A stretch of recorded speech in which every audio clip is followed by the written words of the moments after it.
Did you know that the logistics behind delivering humanitarian aid are radically different from how businesses deliver their products?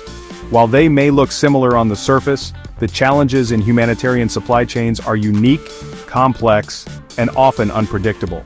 According to Pettit and Beresford, there are clear parallels between business and relief logistics, but the transfer of knowledge between the two has been limited.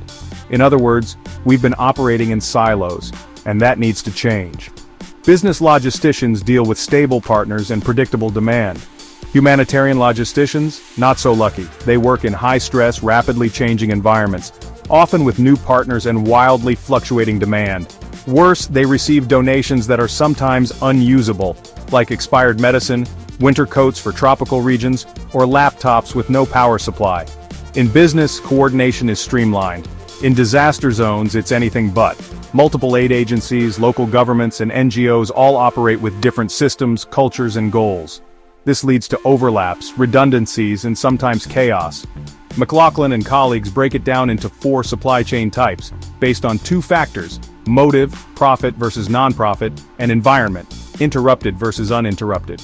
Most businesses operate in stable environments with profit goals. Humanitarians?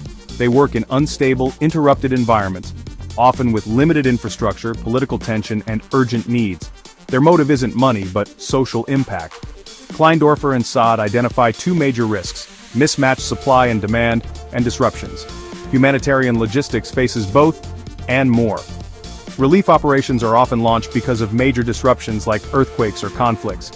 And NFPs serve 2 kinds of customers: recipients who need the aid and donors who fund it. Meeting both expectations can be tricky.